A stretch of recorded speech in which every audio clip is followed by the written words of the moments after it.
قيل للذين اتقوا ماذا أنزل ربكم قالوا خيرا للذين أحسنوا في هذه الدنيا حسنة.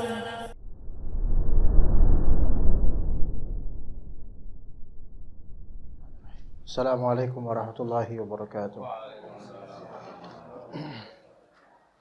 Innal hamdalillah nahmaduhu wa nasta'inuhu wa nastaghfiruh wa na'udzu billahi min shururi anfusina wa sayyiati a'malina may yahdihillahu fala mudilla lahu wa may yudlil fala hadiya lahu asyhadu an la ilaha illallah wahdahu la syarika lahu wa asyhadu anna Muhammadan 'abduhu wa rasuluhu la nabiyya ba'dahu. فإن أصدق الحديث كتاب الله وخير الهدي هدي محمد صلى الله عليه وسلم وشر الأمور محدثاتها وكل محدثة بدعة وكل بدعة ضلالة وكل ضلالة في النار أما بعد. Baik, kita menuju ke bab 5, mandi janabah, al-ghuslu minal janabah, mandi junub. Mandi junub. Dan mandi al-ghusl di sini maknanya adalah ta'mimul badan bil ma', yaitu menyeluruhkan air ke badan. Itu makna mandi di sini, menyeluruhkan air ke badan. Ya. Mandi junub berarti mandi yaitu menyeluruhkan air ke badan dengan sebab junub. Asal makna junub, janabah maknanya al-bu'd, yaitu jauh. Karena orang yang junub itu biasanya pengen menjauh dari khalayak ramai atau orang lain. Maka disebut junub. Itu tabiat aslinya orang yang sedang junub. Dan penyebab junub itu ada dua. Penyebab junub itu ada dua. Pertama, keluarnya air mani. Pertama, keluarnya air mani, dan sebab kedua yaitu jima'. Jima'. Yang pertama, sebab pertama keluarnya air mani. Kalau misalnya air mani belum keluar, maka tidak disebut junub.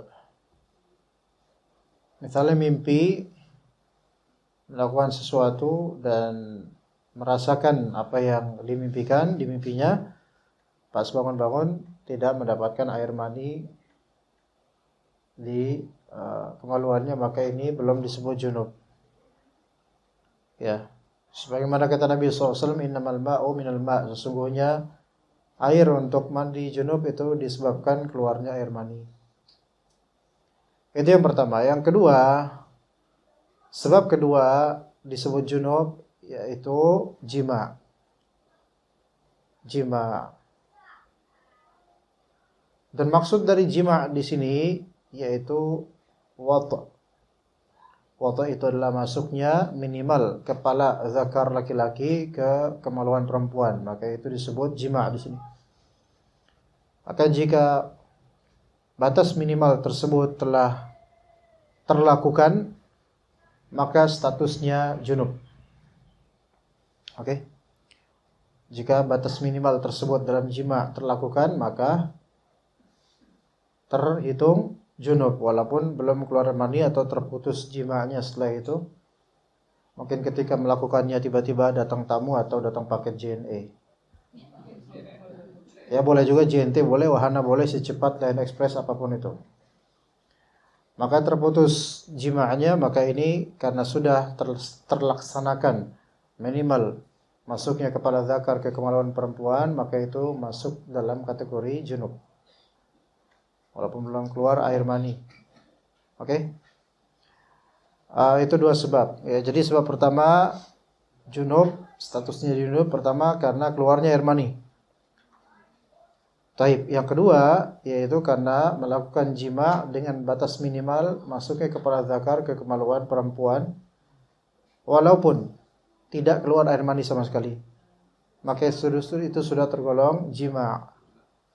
Walaupun terputus di tengah jalan. Ya. Taib. Itu dua hal. Dan dalil yang menunjukkan ada junub atau wajibnya untuk bersuci atau mandi junub, yaitu kata Nabi, kata Allah Azza wa Jalla, wa in kuntum junuba fattahharu, di surat Al-Maidah ayat 6. jika kalian dalam status atau berkondisi junub, maka bersucilah, yaitu mandilah kalian mandi junub. Dan insyaallah akan disebutkan nanti dari hadis-hadis ini tata cara mandi junub yang sesuai dengan sunnah. Tata cara mandi junub yang kamil, yang sempurna itu adalah apa yang dijabarkan dalam hadis dari perbuatan Rasulullah SAW dan perintahnya.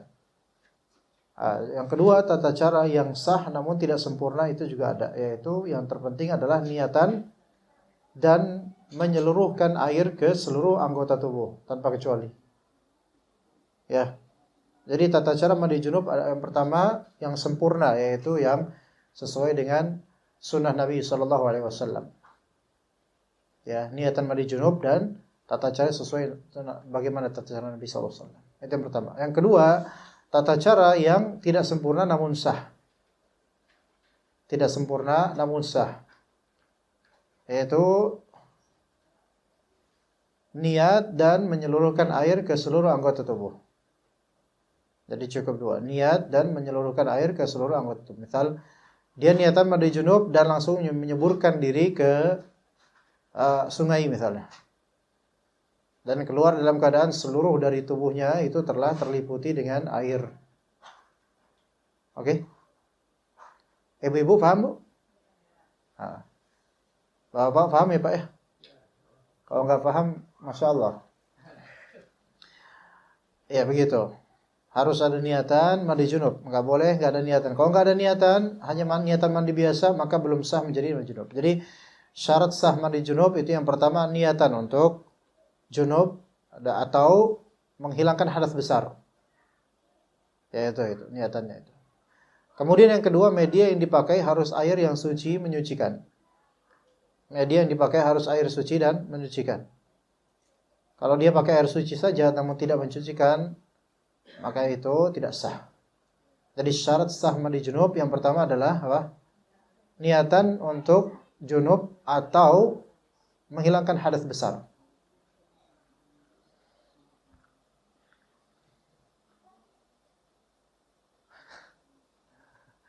Niatan yang pertama, ini niatan apa? Untuk junub, mandi junub atau menghilangkan hadas besar. Maka itu sudah terwakilkan. Udah menjadi niatan yang sahih. Dan niatan tersebut sebelum mandi. Oke? Bagaimana kalau baru niatan ketika mandi? Maka boleh dia niatan kemudian dia melakukan ritual mandi lagi. Itu ya, satu. Kalau selesai mandi dia baru niatan maka tidak sah. Kemudian yang kedua, media yang dipakai harus air tahur, yaitu air suci dan menyucikan.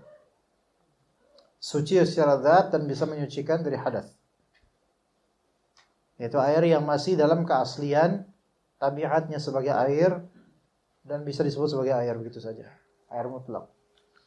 Maka kalau misalnya airnya suci namun tidak menyucikan, tidak sah sebagai media mandi junub. Walaupun dia niatan mandi junub, kalau pakai air tersebut maka tidak sah. Misal air kembang di bak mandi. Dia sudah masukkan kembang-kembang dan air tersebut sudah aromanya aroma kembang, maka ini tidak sah untuk dipakai sebagai air mandi junub. Karena dia suci namun tidak menyucikan. Kemudian dia mandi di kolam susu, karena bukan lautan tapi kolam susu. Maka tidak sah mandi junubnya. Kemudian juga di air kopi, di air teh, di air apa, pakai air yang sudah terkontaminasi, maka ini tidak sah sebagai mandi junub.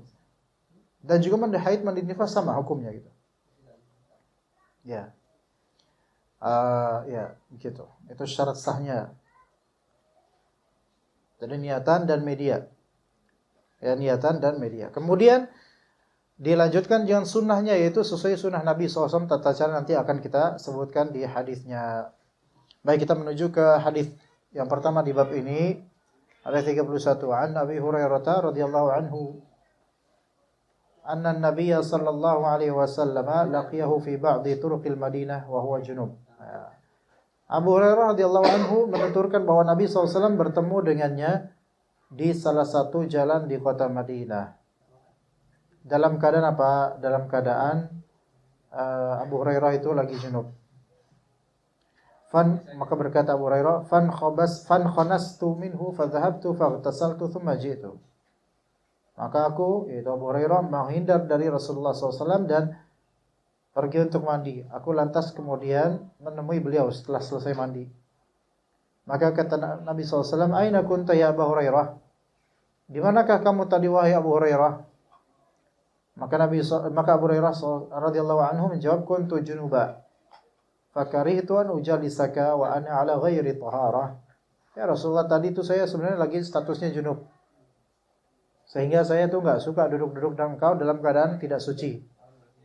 Ya, memang benar ya, orang biasa kalau junub itu tidak suka duduk bareng orang ketika lagi junub, enggak enak. Iya, insyaallah bapak-bapak, ibu-ibu sekarang lagi enggak junub karena betah tinggal duduk sama teman-temannya. Enggak. Ya itu zahirnya gitu, saya nggak tahu benarnya gimana. Siapa tahu junub, saya nggak tahu. Tapi kalau junub biasanya nggak mau betah, apalagi ke kajian, pasti nggak enak rasanya. Ya, karena junub maknanya jauh.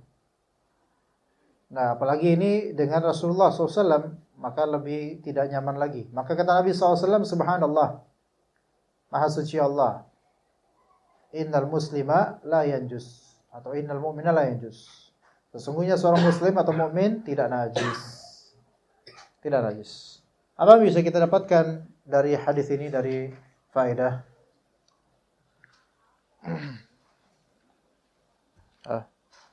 Faedah pertama, bahwasanya status junub itu bukan status najis. Ya, manusia secara zat tidak ada yang najis, walaupun dinajis-najiskan oleh temannya. Ya. Misalnya temannya yang ngajak, Bang nonton layar tancap yuk, najis lu. Nah ini bukan najis ini. Ini najis versi dia. Secara fikih tidak ada najisnya. Atau sekarang anak-anak sekarang banyak yang nyebut temannya sebagai anjing, maka otomatis tidak najis. Walaupun anjing itu aslinya najis, tetapi karena manusia sekarang banyak dianjing-anjingkan oleh temannya, maka itu tidak membuat statusnya menjadi najis. Ya, namun dari segi perbuatan atau dari segi makna qalbu seperti syirik, yaitu najis secara amalan.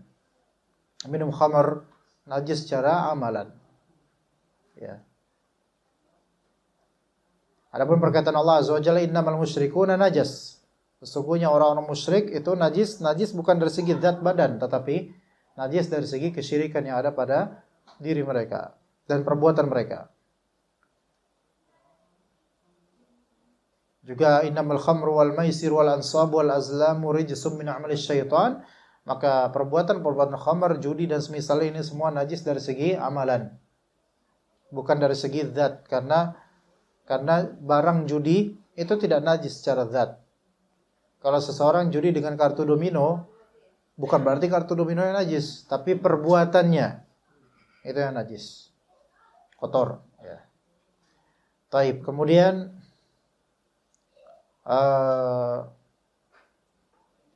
faedah berikutnya, bahwasanya manusia tidak ada yang najis secara zat, baik masih hidup ataupun sudah mati.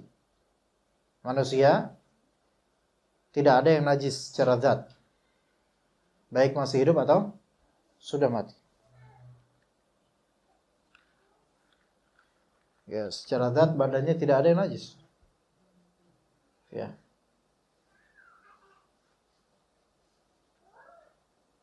Manusia badannya secara zat tidak ada yang najis, baik saat hidup ataupun sudah mati.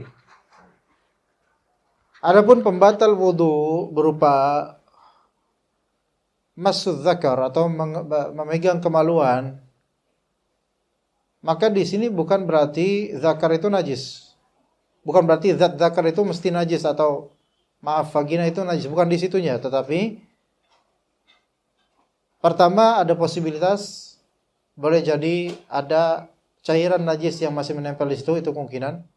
Atau yang kedua, bahwa saya menyentuh kemaluan itu itharatun lisyahwah, yaitu bisa memberikan provokasi untuk syahwat sehingga itu bisa membatalkan wudu. Ya. Taib. Dan menyentuh non mahram dalam mazhab Syafi'i dengan kulit dari kulit membatalkan wudu bukan karena najisnya, melainkan hal tersebut itharatun lisyahwa, yaitu bisa mengungkit syahwat. Faedah berikutnya, yang ketiga, bolehnya menunda mandi junub. Bolehnya menunda mandi junub selama tidak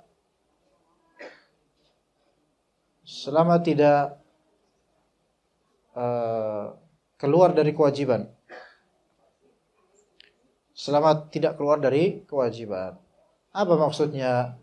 Ya, di sini bolehnya menunda mandi junub selama tidak keluar dari kewajiban. Atau selama tidak mengalahkan kewajiban. Apa maksudnya?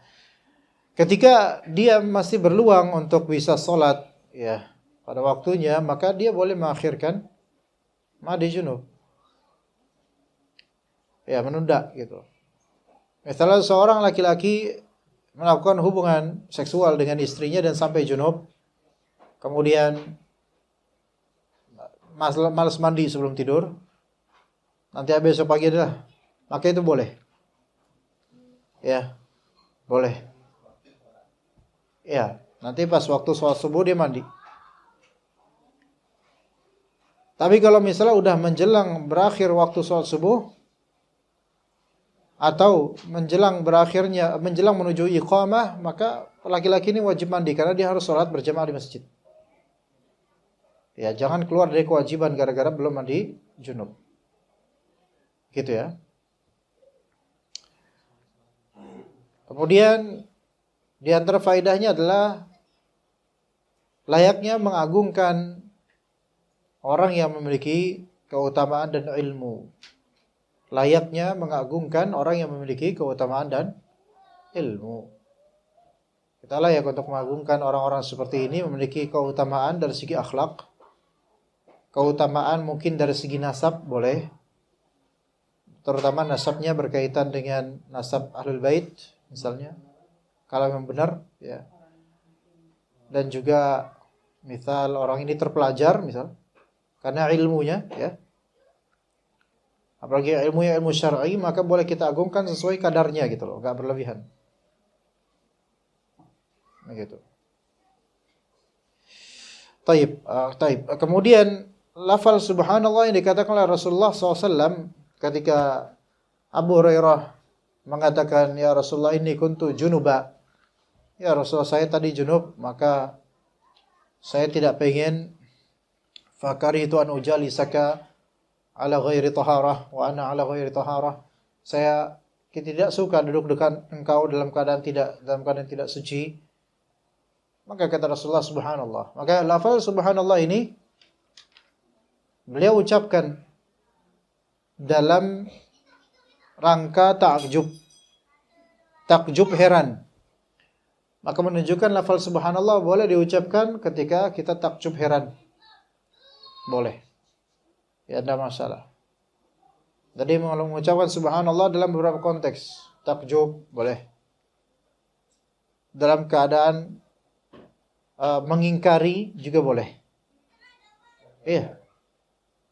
Karena dalam beberapa ayat Allah Subhanahu wa taala berfirman, "Wa qalu ittakhadallahu walada subhanahu." Mereka berkata Allah Ta'ala telah mengadopsi anak, yaitu Trinitas. Orang-orang Nasrani berpandangan bahwasanya Allah itu punya anak. Subhanah. Maka maha suci Allah. Maka boleh ketika kita dalam rangka menolak atau i'tirad, menyangkal dan bukan takjub kagum, ya kita boleh mengucapkan subhanallah. Ya. Begitu. Melihat beberapa pemuda atau anak-anak ngomong jorok misalnya, kita bilang subhanallah. Boleh. Gitu boleh. Jadi dalam konteks takjub, yaitu takjub di sini bukan takjub kagum, dan juga dalam konteks takjub bahagia juga boleh subhanallah. Yang pertama dalam konteks takjub heran itu bukan berarti mengingkari ya. Heran di sini yaitu ya Subhanallah gitu. Sesuatu yang tidak sampai pengingkaran, namun bukan juga kagum. Gimana sih Pak? Gimana? Bisa nggak? Paham nggak? Kita takjub. Takjub di sini kaget gitu loh. Bukan karena kita mengingkari, bukan. Bukan juga karena kita kagum, bukan. Tapi subhanallah gitu. Tapi gimana? Hah? Misalnya ada tiba-tiba orang teriak, "Oi," gitu. Subhanallah. Itu seperti itu. Takjub di sini kan kaget gitu loh. Kok kayak gitu. Tapi nggak sama mengingkari gitu loh. Maka boleh. Ya. Misalnya Pak Agung bilang, "Ustadz, sore ini anak tampan nggak?" Anak bilang, "Subhanallah." Kagum enggak, mengingkari juga nggak enak gitu kan. Walaupun pengen ngingkarin aja gitu kan. Nah itu. Yang pertama subhanallah untuk takjub karena kaget atau heran gitu loh. Yang kedua subhanallah takjub karena bahagia, karena kagum, itu boleh. Dalilnya surat An-Nasr. Idza jaa nasrullahi wal fath wa ra'aitan nasa yadkhuluna fi dinillahi afwaja fasabbih hamdirabbika wastaghfir. Jika ketika datang pertolongan Allah dan pembukaan dari Allah datang dan engkau melihat orang-orang berbondong-bondong masuk Islam, maka bertasbihlah. Itu kan bahagia tuh. Orang pada masuk Islam mikirnya subhanallah. Gitu loh. Jadi subhanallah enggak mesti dalam konteks seperti mengingkari, enggak. Jadi kemudian yang ketiga subhanallah untuk takjub karena mengingkari. Ya, jadi yang pertama subhanallah takjub karena kaget misalnya. Yang kedua subhanallah takjub karena setuju atau bahagia gitu. Yang ketiga subhanallah takjub karena mengingkari. Dalilnya wa qalu ittakhadallahu walada. Wa qalu ittakhadar rahman walada. Kaif gimana? Mereka berkata Allah Ta'ala memiliki anak. Subhanah. Ya, Maha suci Allah. Ya begitu ya. Baik, kita lanjut ke hadis berikutnya. Hadis berikutnya.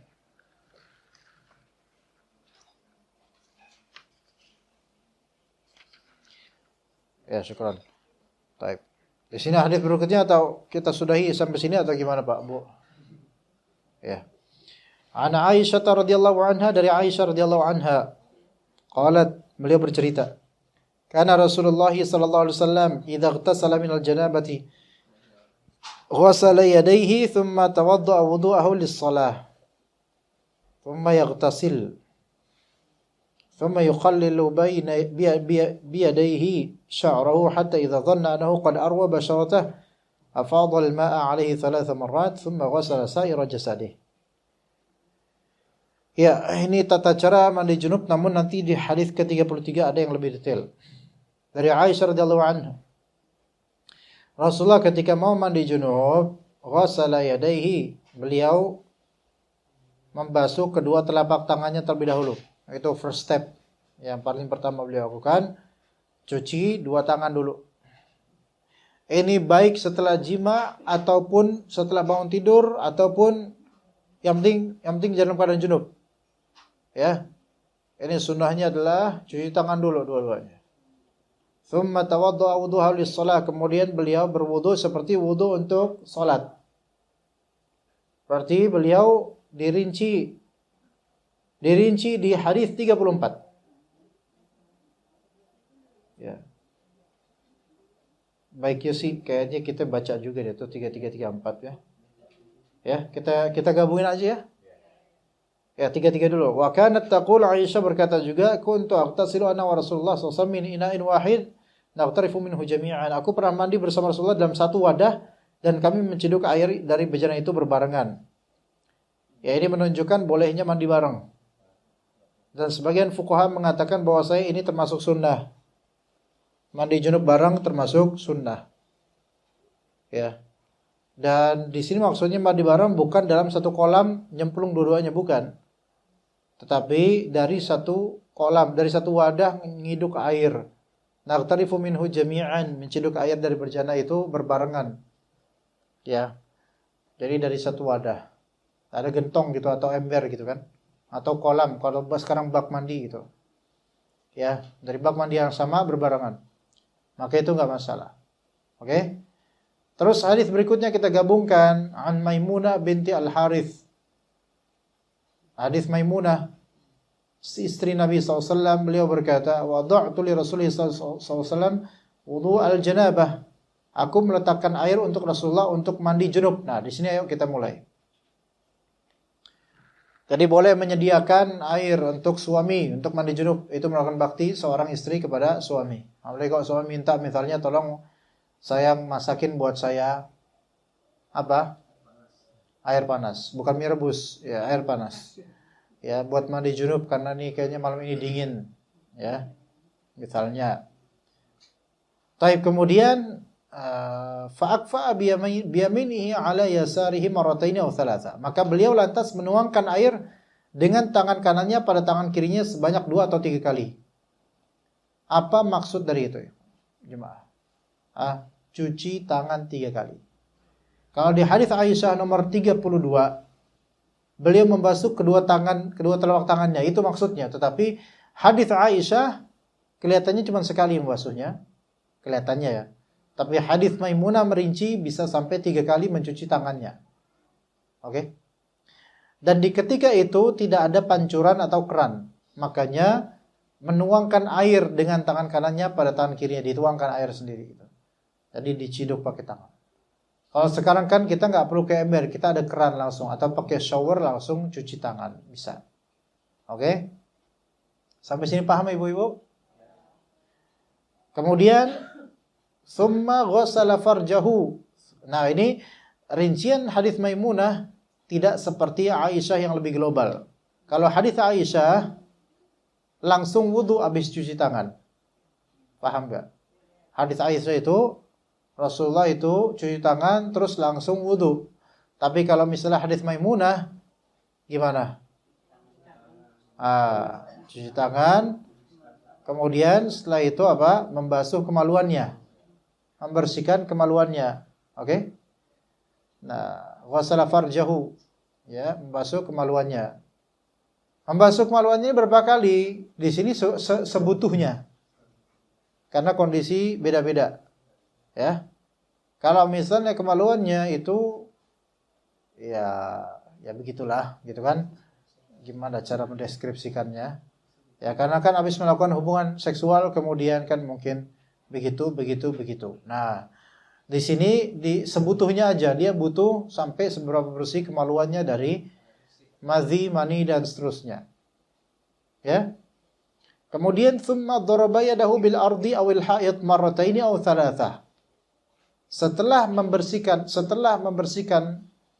kemaluannya, maka beliau kemudian menepukkan tangan pada tanah atau tembok. Apa maksud menepukkan di sini? Apa coba? Ayo. Meper. Iya. Meperin di tembok setelah nyuci kemaluannya. Gitu loh. Iya kan? Maksudnya doroba di sini. Ya doroba maksudnya kayak gini ya, meperin. Iya, meperin. Bekas dari membasuh kemaluannya. Begitu ya. Begitu. Maka kalau seorang dari kita melakukan itu, ya silakan ke tembok. Cuman kalau ada handuk ya satu makna dengan ini, karena maksudnya adalah apa? Meper. Iya, mengeringkan gitu loh. Mengeringkan tangannya dari apa yang telah dia bersihkan gitu loh. Jadi nggak harus ke tembok juga. Apalagi kalau temboknya baru dicat, terus kemudian di kemaluannya banyak warna-warni yang nggak tahu apa itu gitu kan. Maka mungkin ke anduk lebih baik gitu kan. Kan tembok ketika itu bukan tembok, mungkin ya tembok batu yang nggak dicat kalau di zaman Nabi. Sehingga ketika meper ya nggak ketahuan kalau maksudnya ada bekas peperannya ada, cuman kalau temboknya polos kayak gini ketahuan lah. Ntar anak-anaknya, Pak, Bu, kok di sini banyak telapak tangan? Nah, jawabnya gimana tuh? Suatu saat engkau akan mengetahui ya, nak, gitu. Iya, gitu. Jadi dipeperin. Nah, kalau ada misalnya ada anduk, ya udah dianduk gitu loh. Maka ini satu makna. Meper di tembok dengan meper di handuk dengan tujuan apa? Membersihkan atau mengeringkan. Bisa juga bil ard, di bumi, di tanah, bisa juga. Ya, cuman kalau kita kan nggak perlu kayak gitu, karena ubin kita sudah nggak bertanah lagi, kholas. Malah kalau ke tanah malah justru ya bukan kotor juga, cuman kita nggak mengenal ini lagi gitu loh. Ya seperti itu ya. Ada beberapa sunnah atau perbuatan Nabi yang kalau dilakukan zaman sekarang itu memang bukan berarti sunnah ini tidak relevan, tetapi memang konteksnya itu tidak mendukung gitu loh. Kayak misalnya Nabi SAW sholat pakai sendal, dan para sahabat juga gitu. Lah kalau kita ke masjid sholat dalam pakai sendal gimana? Walaupun mereknya kardinal. Ada kardinal, merek apa itu kardinal? Celana ya, swallow ya. Apapun merek sendalnya itu. Coba aja masuk ke masjid masih pakai sendal, bahkan masih ada sisa tai kucingnya juga mungkin. Coba masuk, kira-kira diapain? Diusir. Kita bilang ini sunnah Rasul bro, nggak bisa, nggak mungkin, tetap aja nggak bisa. Bukan berarti sunnah Rasul itu nggak baik, bukan, tetapi ternyata di beberapa zaman ada hal-hal yang menjadi pencegah untuk melakukannya.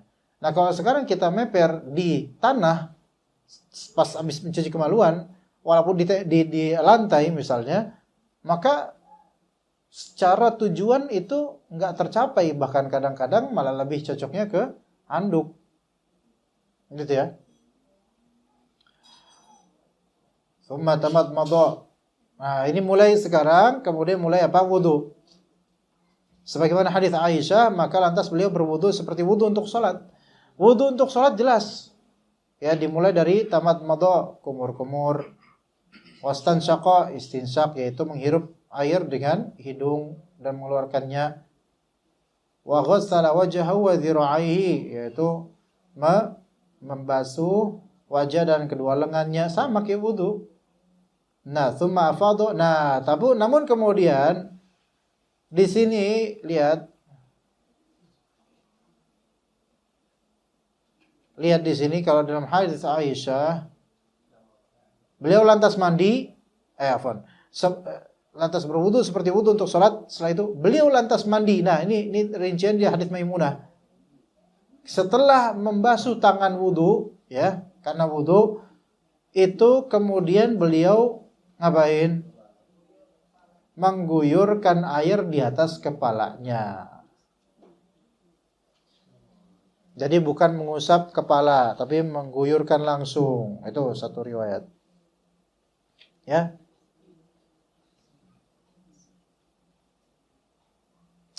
Dan dalam redaksi lain, dalam riwayat lain, beliau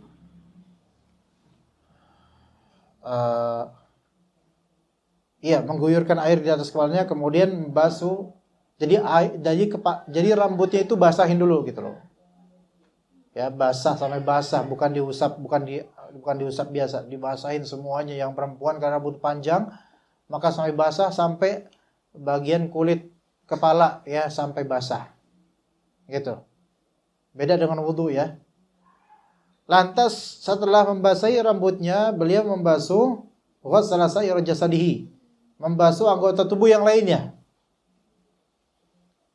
Dimulai dari mana? Kanan dulu. Ya. Kanan. Setelah kanan mana? Kiri. Jangan kanan kiri oke. Kanan kiri tengah. Kanan kiri oke itu kayak film apa gitu kalau nggak salah. Kanan kiri tengah gitu ya. Hah? Iya nggak Pak? Antum pernah mandi junub gak sih? Kok kayak nggak pernah, kayak masih pada polos bapak-bapak. Kanan kiri tengah.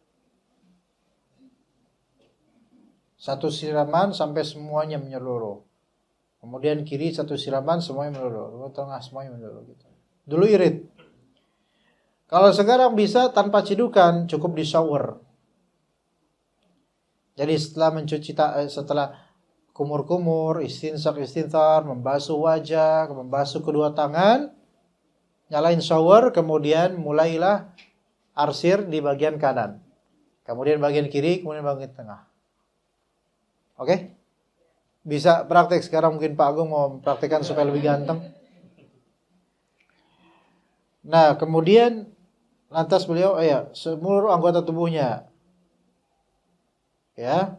Kalau dalam hadits Aisyah, beliau semandi dan kemudian menyela-nyela rambutnya dengan kedua tangannya hingga manakala beliau merasa yakin bahwa beliau telah membasahi kulit kepalanya. Ya, setelah kulit kepala udah, ini baru mengguyurnya dengan air sebanyak 3 kali, yaitu pertama di kanan, kedua di kiri, kemudian yang ketiga di tengah. Kemudian seluruh anggota tubuh dibasuh dengan air yang memang masih tersisa dari guyuran tadi. Gitu ya. Kalau sekarang udah ada shower lebih mudah insyaallah. Setelah selesai itu, dalam hadits Maimunah, beliau lalu menjauh tanaha. Tanaha itu mundur sedikit. Jangan paham yang menjauh di sini kemudian keluar kamar mandi, belum. Ya berapa langkah gitu. Baru kemudian beliau mencuci kedua kakinya. Begitu. Jadi kakinya ini di akhir. Ya. Ini step-step seperti ini yang sesuai sunnah. Kalau antum mandi junub tidak dengan cara seperti ini tetap sah. Ya, tetap sah. Maimunah berkata, aku lantas mendatangi beliau dengan membawa kain. Akan tetapi beliau tidak menghendakinya. Beliau kemudian mulai mengusap air dengan kedua tangannya. Maka di sini ada salah satu sunnah beliau, yaitu kadang-kadang beliau mandi enggak pakai anduk. Iya. Coba Bu, mandi pakai anduk enggak? Ya enggak lah, pakai air lah. Tapi di sini maksudnya membersihkan, mengeringkannya enggak pakai anduk. Tapi menyeka dengan tangan, maka itu diantara sunnah Nabi kadang-kadang, tidak selalu. Oke? Dan boleh menolak pemberian handuk. Enggak perlu handuk. Ya. Udah, pakai tangan aja dibersihin dah, nanti kering sendiri gitu. Atau lembab nanti kering sendiri, itu boleh. Ya, dan itu bisa menjadi sunnah karena Nabi SAW pernah melakukannya. Ya begitu.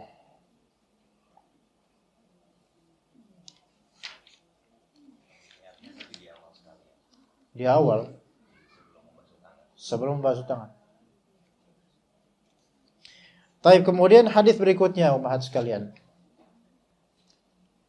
Jangan ngobrol, nanti setelah kajian atau besok ya. Dari Abdullah bin Umar radhiyallahu anhuma anna Umar bin Al-Khattab, bahwa Umar radhiyallahu anhu berkata, "Ya Rasulullah, ayarqudu ahaduna wa huwa junub?" Wahai Rasulullah, boleh enggak kita itu tidur dalam keadaan junub? Maka kata Nabi SAW, "Na'am, idza tawadda'a ahadukum falyarqud wa huwa junub."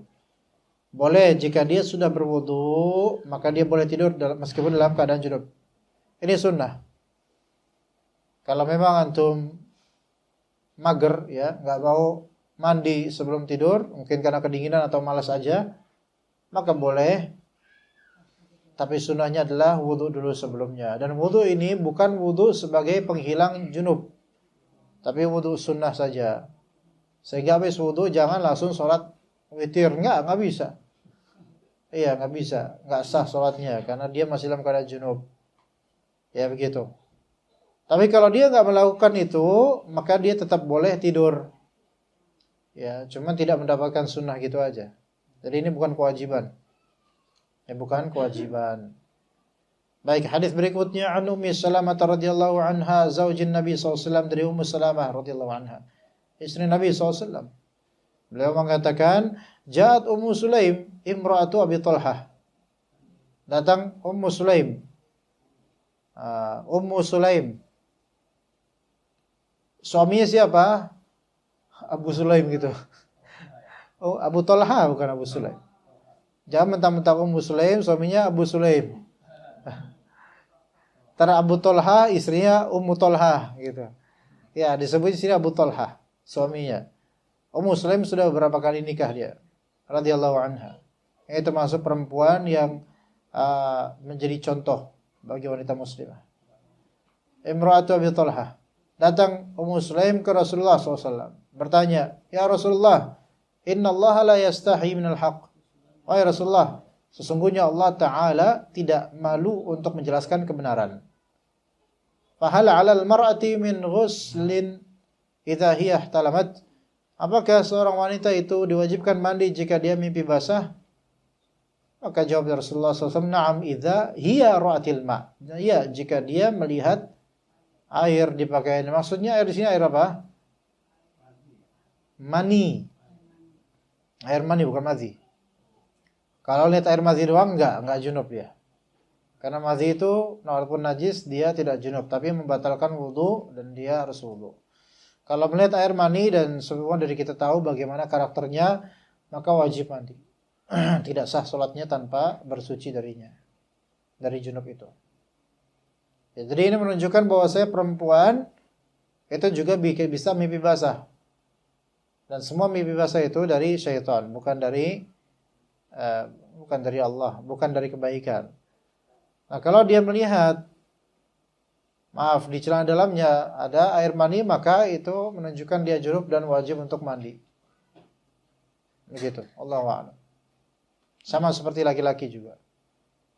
Taib, an Aisyah radhiyallahu anha qalat, dari Aisyah radhiyallahu anha beliau berkata, kuntu aghsilul janabata min thawbi Rasulillah SAW. Saya pernah membasuh atau mencuci, maksudnya mencuci mani yang masih basah yang mengenai pakaian Rasulullah SAW. Fayakhruju ila shalah, maka beliau pun keluar untuk salat berjamaah di masjid. Ya. Wa inna buq'al ma'i fi thawbih.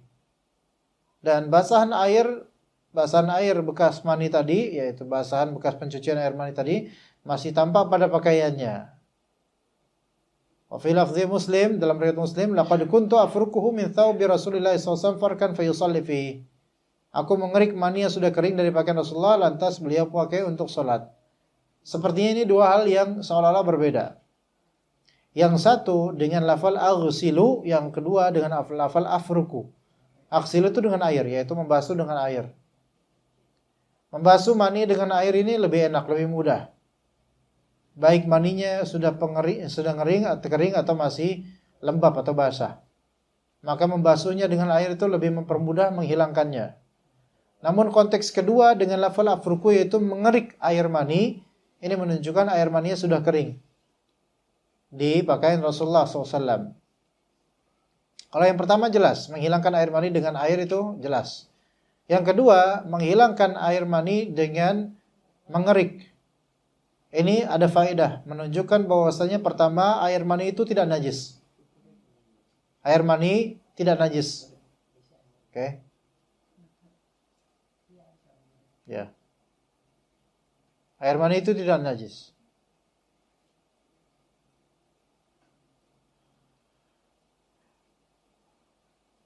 Yang kedua, faedah kedua, diperbolehkannya mengerik air mani yang kering tanpa air. Diperbolehkannya mengerik air mani yang kering tanpa air, boleh. Dikerik aja pakai kuku atau pakai gunting kuku atau pakai koin dan semisalnya, maka itu boleh dan itu enggak masalah. Tanpa air enggak masalah, karena air mani itu tidak najis. Bahkan kalaupun masih nempel itu air maninya dan belepotan di kainnya itu dan terlihat oleh orang, walaupun ini ya jangan kalau bisa ya. Tapi kalau kenyataan seperti ini, maka sholatnya tetap sah. Tapi kalau bisa, kalau apalagi dia imam, kalau bisa jangan. Ntar jemaahnya belakang, wah gimana gitu. Ya. Terus tabayun, Pak ini apa Pak putih-putih di belakang? Ini adalah ingus. Ini umbel. Ya. Taib. Gimana ibu-ibu? Udah jerak belum bu? Udah selesai belum bu? Lanjut belum? Lanjut nggak? Lanjut. Lanjut dengan doa kafaratul majlis atau gimana? Ya kita habisin deh. Yang berikutnya, an Abi Hurairah radhiyallahu anhu anna Rasulullah SAW qala. Hadits Abu Hurairah. Rasulullah SAW bersabda, "Idza jalasa baina syu'abiha al-arba', thumma jahadaha faqad wajaba al-ghusl, wa illam yanzil." Kata Nabi SAW, jika seseorang menindih 4 anggota tubuh istrinya, Ini maksudnya apa? Maksudnya jima'. Kemudian jahadaha, yaitu memasukkan kemaluannya pada kemaluan istrinya. Ini makna jahadaha. Wajibal ghusl, faqad wajibal ghusl. Maka dia sudah junub, dia wajib mandi. Walaupun apa? Dia tidak mengeluarkan air mani. Itu yang tadi kita sebutkan dari sebab junub. Tadi sebab junub ada dua. Yang pertama apa? Keluar air mani. Yang kedua, jima dengan batas minimal masuknya kepala zakar ke kemaluan wanita. Enggak kemaluan istri. Walaupun enggak keluar mani. Jelas ya insyaallah ya. Kemudian hadis berikutnya. An Abi Ja'far Muhammad bin Ali bin Al-Husain bin Ali radhiyallahu anhuma annahu kana huwa wa abuhu 'inda Jabir bin Abdullah radhiyallahu anhuma wa 'indahu qaumun fasaluhu 'anil ghusl faqala yakfika sa'. Faqala rajul ma yakfini. Faqala Jabir kana yakfi man huwa awfa minka sya'ra wa khairan minka yuridu Rasulullah SAW thumma ammana fi thawb. Fi lafdhin kana Rasulullah SAW yufrighul ma'a ala ra'sihi thalatha. Qala radhiyallahu anhu ar-rajulu alladhi qala ma yakfini huwa al-Hasan bin Muhammad bin Ali bin Abi Talib wa abuhu Muhammad bin Al-Hanafiyah. Baik, ini hadis ya termasuk hadis juga.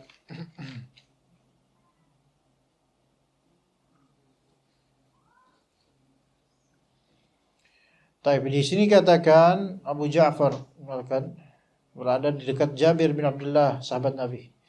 Ketika itu ada banyak orang berada di sekitarnya yang bertanya tentang masalah mandi.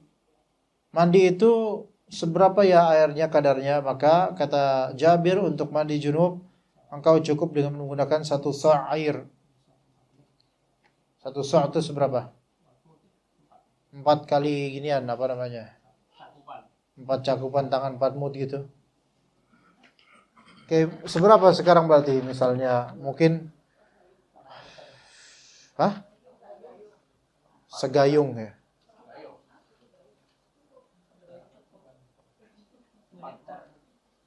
Iya.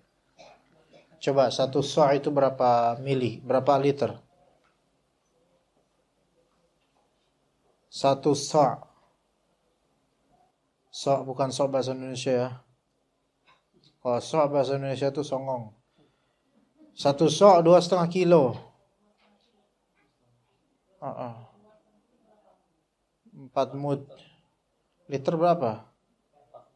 4 liter. 4 liter.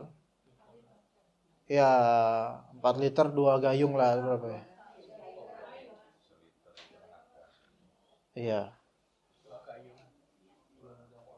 Ya, sekitar 2 gayung lah.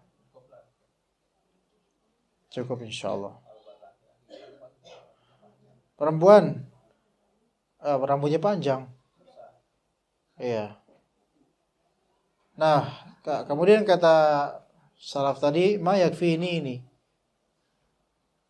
1 sa' 2 liter itu enggak cukup saya gitu. 2,7. Iya, enggak cukup gitu. Maka kata Jabir, cukup. Padahal cukup bagi orang yang rambutnya lebih banyak daripada kamu. Rasulullah SAW. Sebenarnya cukup. Kita ini karena cara mandi kita itu nggak seperti Nabi SAW, makanya merasa nggak cukup sebenarnya gitu. Dan kalau mau lebih mencukupi secara sunnah, pakai shower itu lebih cukup daripada pakai gayung. Karena pakai shower lebih irit. Selama bukan shower hotel. Sebagian shower hotel itu kan gitu udah kayak hujan deras ya. Iya. Tapi shower yang irit, yang kecil-kecil, tipis-tipis, itu tuh sebenarnya cukup. Ya, bahkan mungkin nggak sampai 1 sa' itu udah selesai, semua kena. Hadis ini menunjukkan bahwasanya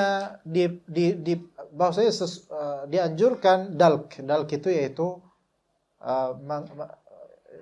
bukan menghemat, menggosok dengan tangan untuk anggota tubuh. Iya, menyala-nyala. Ya, menyala-nyala itu untuk bagian yang disela ya, seperti jari. Ya, bagian-bagian yang berbuku-buku, seperti misalnya kalau perutnya itu berbuku-buku ya, berbukit-bukit ya, kan ada sela-sela. Iya, rambut juga di sela-sela itu. Dan didalak juga di bagian-bagian tertentu, misal belakang punggung ya. Misalnya ya selangkangan, belakang lutut, ya kan? Itu kadang-kadang kan nggak kena tuh. Maka didalak, diuraikan airnya itu di situ. Cukup insyaallah. Dan itu sesuai sunnah seperti itu. Ya, walaupun ya biasanya yang laki-laki mandi jebur ya sampai itu nanti.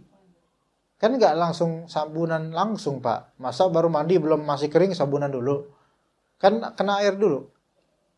Air sampai menyeluruh ke seluruh badan tanpa kecuali, baru habis itu silakan sabunan nggak masalah.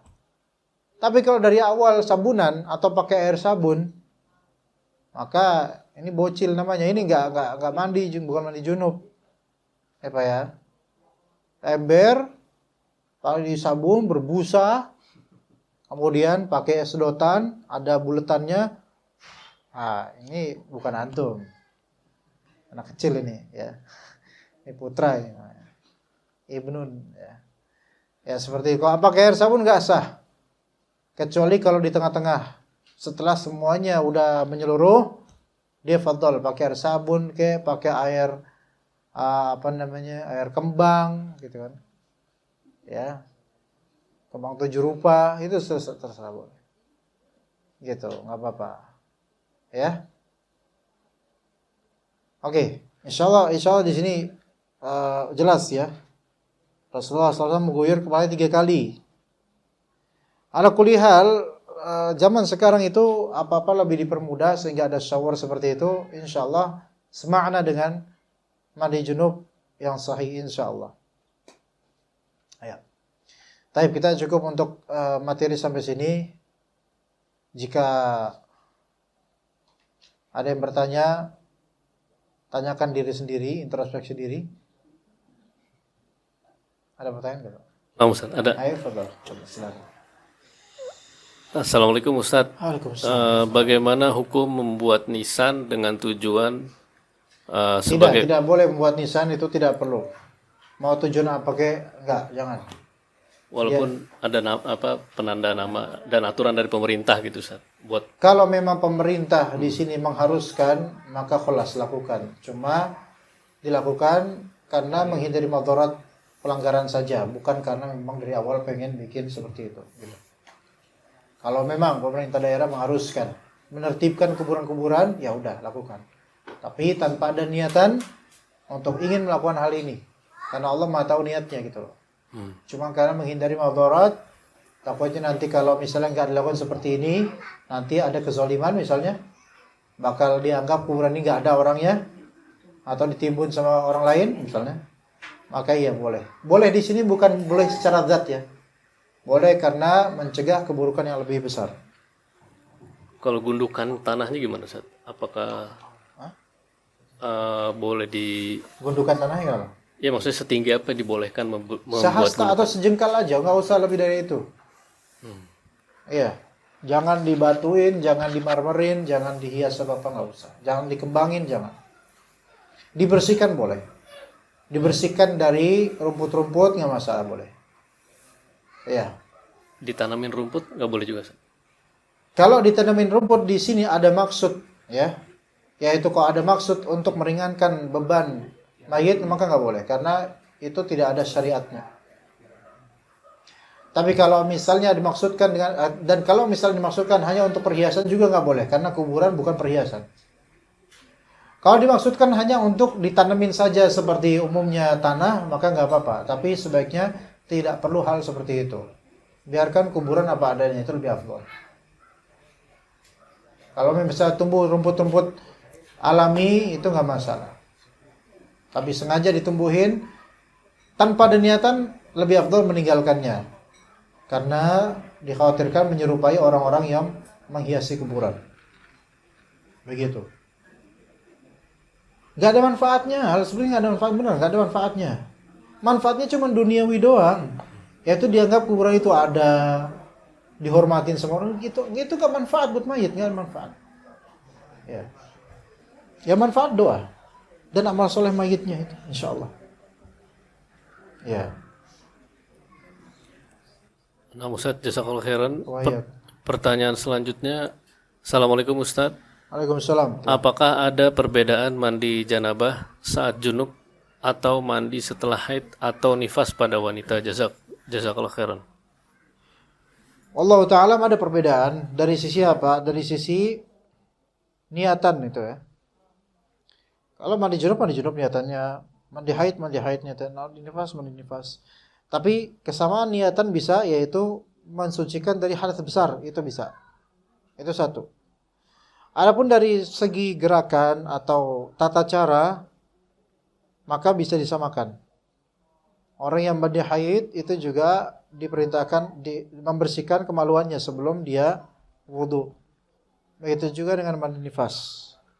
Itu kesamaannya. Perbedaannya di niatan. Begitu.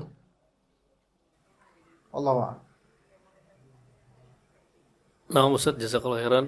Pertanyaan selanjutnya, bagaimana? Assalamualaikum Ustaz. Assalamualaikum. Habis mandi junub, terkadang masih terasa keluar mazi ya. Apa yang harus dilakukan dan bagaimana bila terkena pakaian? Setelah mandi junub masih keluar madhi. Bukan madhi itu namanya. Dia itu namanya wadi. Ya.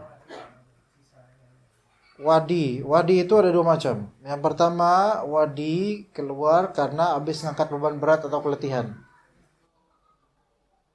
Yang kedua, wadi keluar setelah selesai atau tuntasnya keluar mani di beberapa saat.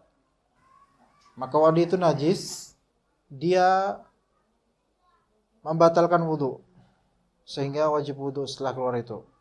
Dan wajib dibersihkan bagian zakarnya. Begitu. Seperti itu. Wadi kan? Itu wadi. Enggak mandi lagi. Enggak usah. Ya. Ada lagi? Ada lagi Ustaz. Assalamualaikum Ustaz. Salam. Kalau kuburan dihiasi atau dibuat mewah seperti di San Diego Hills, apakah mayat dikubur kena azab? Gimana? Di San Diego Hills ada pemakaman khusus yang mewah gitu Ustaz. Enggak tahu. Di Kerawang. Oh. Enggak tahu saya. Ya biarin aja mereka kayak gitu, masa kita bongkar? Pertanyaannya, Belum pertanyaan. apakah mayat dikubur kena azab? Saya belum mengunjungin alam mereka, jadi saya nggak tahu. Coba nanti ketika antum ke sana, tanyalah ya. Atau Allah lebih tahu untuk urusan itu. Kita nggak bisa mentain ya kuburan itu, nggak bisa. Itu alam gaib. Itu mentain kayak gitu kita nggak tahu. Hanya begini loh. Apakah untuk pembangunan seperti itu berefek kepada mayit? Maka jawabannya ini dilihat. Apakah pembangunan tersebut berdasarkan niyaha atau tidak? Berdasarkan maksud meratap atau tidak? Tapi pada umumnya, kalau memang pembangunan tersebut adalah inisiatif murni dari keluarga, bukan dari orang ini, maka dosanya kembali ke keluarga, bukan kembali ke orang ini. Gak berefek insya Allah. Orang ini hanya sesuai dengan amalan dia aja. Gitu. Baik di tadi Hills tadi atau yang lainnya. Kecuali kalau orang itu mewasiatkan atau mengajarkan, mewasiatkan supaya nanti kuburnya itu dibuat seperti itu. Atau dulunya mengajarkan hal seperti itu, mencontohkan hal seperti itu, dan sebelum wafatnya belum mengklarifikasikan untuk melarang, maka itu semua akan berefek ya. Tapi kalau he has nothing to do with it gitu, dia nggak tahu apa-apa, nggak mengajarkan, nggak mewasiatkan juga, keluarganya lah inisiatif, maka itu sesuai setiap insan, amalan setiap insan. Dan juga kalau dia punya ilmu dan dia tahu tradisi keluarga atau kampungnya atau sukunya dalam membuat hal seperti itu, dan dia memang tidak mencegahnya, maka itu bisa berefek. Dia memang nggak ngajarin, dia nggak mewasiatkan, tapi dia tahu kalau nanti dia dikubur bakal diperlakukan seperti itu, dan dia tahu ini kemunkaran, tapi dia nggak melarangnya sebelum wafat, maka bisa kena juga dosanya. Dosanya saya bilang dosanya. Adapun azab kuburnya, saya nggak tahu. Saya nggak tahu. Allahu a'lam. Karena apakah dia membuat kijing dan semisalnya, apakah itu bagian dari niyahah atau tidak, itu kembali ke niatan masing-masing keluarga. Karena belum tentu hal tersebut dimaksudnya, belum tentu. Bisa jadi murni karena tradisi doang, atau mungkin kebetulan atau gimana, kita case per case hal seperti itu, kasusnya beda antar kasus. Allahu a'lam. Nah Ustaz, pertanyaan lanjutan yang tadi. Perasaan kita ngomongin junub kok sampai kuburan gitu loh. Iya lanjut, enggak apa-apa. Kalau wadi itu mengenai pakaian dalam, bagaimana Ustaz? Apakah cukup hanya dibersihkan saja? Dia harus dicuci bagian yang terkena wadi. Disinilah bedanya wadi dengan madhi. Bedanya wadi dengan madhi dari segi momentum keluar beda. Perbedaan wadi dan madhi ya, madhi dulu, wadi. Momentum keluarnya madhi dengan wadi itu beda, itu satu. Yang kedua, tata cara pembersihannya juga beda. Ya. Umahat, dengerin saya. Kalau saya nggak didengerin, nanti saya dengerin Anda. Madhi dengan wadi perbedaannya, pertama di momentum keluarnya. Kalau madhi keluarnya itu di muqaddimah syahwat, sebelum keluar air mani. Atau ketika bergerak syahwat keluar madhi. Ya. Adapun wadi itu keluar setelah mani semua keluar, selesai. Itu beda momentum keluar. Atau wadi keluar juga ketika lagi kecapean. Ya. Ini beda, dua hal yang berbeda. Kemudian penanggulangan madhi dengan wadi itu beda. Madhi itu ketika sedikit dimaafkan, keeksistensinya dimaafkan. Adapun wadi sedikit dan tahu terasa itu nggak bisa dimaafkan, tetap najis. Paham? Makanya najis itu ada 3 macam. Ada najis mukhaffafah, ada najis mutawassithah, ada najis mughalladhah. Najis mughalladhah itu jilatan anjing. Najis mughalladhah adalah apa-apa yang penanggulangannya harus dengan 7 kali pencucian, salah satunya dengan debu atau tanah. Itu najis mughalladhah, najis berat. Najis mutawassithah itu semua najis kecuali najis air liur anjing, jilatan anjing, dan najis mukhaffafah. Adapun najis mukhaffafah itu ada 2. Pertama yaitu air kencing bayi laki-laki yang belum disabdih. 1. Yang kedua yaitu yasirun madhi, madhi yang sedikit. Madhi yang sedikit itu najis mukhaffafah. Yang mana najis mukhaffafah ini cukup diros, yaitu dipercikan air saja, tidak harus dicuci. Maka kalau madhi itu cuma 1 tetes, 2 tetes, maka dimaafkan, cukup dipercikan saja, kelas. Kalau 1 tetes, 2 tetes nggak kerasa, maka dimaafkan, nggak perlu diapa-apain. Tapi kalau kerasa, maka dilihat. Kalau cuma 1 tetes, 2 tetes, dipercikan aja dengan air. Nggak harus dibasuh pakai air banyak, nggak. Ya. Adapun wadi, 1 tetes, 2 tetes, 3 tetes, itu semuanya harus dicuci bagian yang kenanya. Harus dicuci dengan air yang cukup banyak. Itu bedanya. Ya. Begitu. Ya Pak Agung ya. Ya Ustaz. Ya. Oke. Pertanyaan selanjutnya Ustaz. Ya. Apakah masuk ke dalam niyahah ketika menguburkan mayat di tempat pemakaman yang mewah? Itu lebih ke israf. Mubazir. Adapun dari segi niyahah, mungkin ada hal lain yang lebih disebut niyahah, seperti menangis keras atau merobek sesuatu atau ya dan seterusnya. Adapun kalau menguburkan di pemakaman mewah ini lebih ke israf namanya, yaitu mubazir ya. Begitu, wallahu a'lam. Pertanyaan selanjutnya Ustaz. Assalamualaikum Ustaz. Apakah keputihan pada wanita termasuk najis? Jazakallahu khairan. Saya belum bisa jawab kalau itu. Biasanya perempuan suka kalau misalnya dia putih kulitnya itu mulus itu suka, biasanya perempuan seneng gitu lah, karena Santi lebih putih daripada Sinta, bawang putih lebih baik daripada bawang merah. Tapi kalau keputihan juga seram karena kadang-kadang pocong pun putih banget, kuntilanak putih banget, dan Kalau minum kopi kelihatan, urat-uratnya kelihatan, ototnya kelihatan semua, mengerikan. Adapun keputihan yang disebut tadi, Ana belum bisa jawab. Wallahu a'lam. PR. Rumah saya banyak, jadi pekerjaan rumah-rumah. Jadi. Ya. Nah Ustaz, pertanyaan selanjutnya Ustaz. Dari tadi nanya mulu, dari tadi. Ibu-ibu nggak ada nanya, ibu-ibu? Ada yang mau nanya langsung ibu-ibu? Oh nggak ada, langsung aja ya. Ya udah. Bagaimana hukum bekerja di perusahaan seperti startup dan e-commerce Ustaz, kayak Gojek, terus Tokopedia yang memberikan pembayaran pay later yang ada ribanya gitu Ustaz? Iya. Perusahaan atau apa namanya? Begini.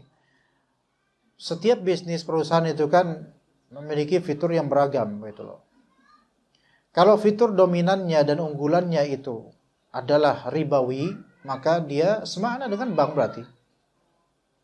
Tapi kalau itu hanyalah salah satu fitur dari sekian banyak fitur, maka yang diharapkan hanyalah bekerja di bagian fitur tersebut. Adapun di fitur lain, maka nggak berpengaruh, tetap halal. Gitu ya. Gojek misalnya, kan fiturnya banyak. Gitu loh. Dan nggak semua fitur itu dengan pay later. Nggak semua orang bertransaksi dengan GoPay. Kalau memang GoPay dikatakan haram. Ya. Maka ya itu tetap pada asalnya dia itu bekerja di bagian yang mananya. Dan kalau ternyata dia bekerja di bagian manajerial atau manajerial yang juga di antara fiturnya adalah fitur ribawi, selama itu nggak dominan atau selama nggak 50-50, maka sebagian gajinya haram. Beberapa persen gajinya itu haram. Sebaiknya memang dia clean, maksudnya nggak kerja di situ lebih afdol. Tapi kalau memang dia kerja di situ karena itu lebih dominan halal, maka nggak masalah. Nggak masalah di sini bukan berarti nggak ada masalah ya, tapi ada masalah sebagian persennya itu memang tidak layak dia dapat itu karena itu haram. Sama seperti di Indomaret, Alfamaret. Jadi manajer franchise-nya atau jadi pegawainya itu pasti ada nisbat yang haram. Karena ada beberapa benda yang memang syariat haramkan, seperti dukhon, rokok misalnya. Ya kan? Tapi itu kan hanya sebagian persen daripada semua item. Ya kan? Kalau misalnya dia kerja di bisnis vape atau tembakau, nah ini kan haram total. Atau saya itu bisnis vape, tapi saya juga bisnis obatnya. Tetap aja. Karena kan namanya vape, dia orang tahu ini haram, dia tahu ini haram. Maka itu dia haram, total gajinya haram. Kecuali kalau kayak di Marat dan semisalnya, maka itu kan hanya bukan dominannya kebutuhan umum. Ya, untuk rokok itu kan kalau memang ditaruh di depan itu ya karena memang mungkin takut dicuri karena itu gampang dicuri itu. Pahala. Oh mahal dah. Berapa harganya? 45.000 ada. Oh 20. 45.000 itu rokok apa itu?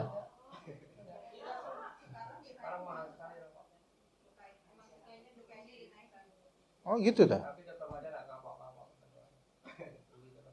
Bea cukai dinaikkan gitu ya. Beralih ke linting mungkin lebih irit Pak. Tingwei. Iya, tingwei. Iya, linting dewe.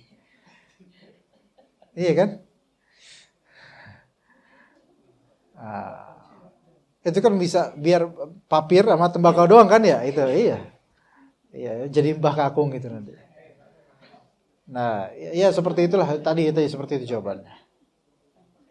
Kayak misalnya kalau di OJK misalnya, itu kan emang udah jelas itu kan dominannya memang itu yang diunggulkan pajak, masa pajak itu jelas haram. Kayak itu, udah nggak ada pemaafan lagi kalau itu. Wallahu a'lam seperti itu. Nah, Ustaz, pertanyaan selanjutnya nih, Ustaz. Ya. Apakah tata cara dalam memandikan mayit sama dengan mandi janabah? Jazakallahu khairan. Ya enggak. Beda itu, ada tata cara sendiri itu. Enggak sama. Enggak sama itu, enggak sama. Ya. Nah gitu aja jawabannya. Enggak sama. Karena ada bagian-bagian yang memang harus dibersihkan lebih daripada mandi junub. Gitu. Kadang-kadang seperti tinja itu kan keluar dengan sendiri, itu kan enggak ada di mandi junub. Itu kan ada sendiri tata caranya. Apakah harus dikorek ataupun dibiarkan, itu kan ada sendiri hukumnya. Beda-beda. Ya rinciannya beda. Ya. Ibu-ibu enggak ada yang mau nanya, Bu?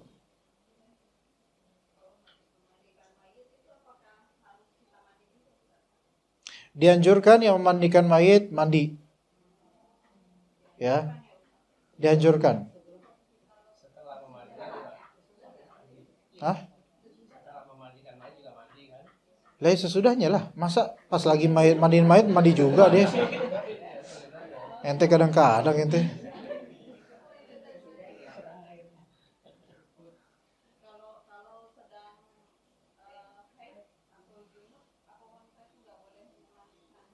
Gak masalah, Bu. Gak masalah karena perempuan itu lebih darurat untuk memandikan sama perempuan gitu loh. Kadang-kadang ya butuh dan itu gak berefek pada mayit. Iya.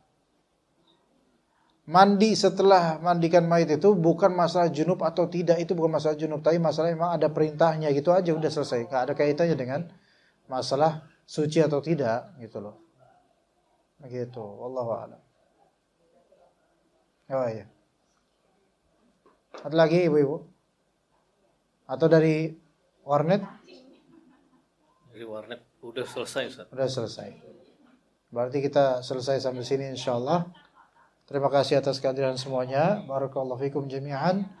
Sallallahu ala nabiyina Muhammad wa ala alihi wa sahbihi ajma'in. Subhanakallahumma bihamdika asyhadu an la ilaha illa anta astaghfiruka wa atubu ilaik. Assalamualaikum warahmatullahi wabarakatuh.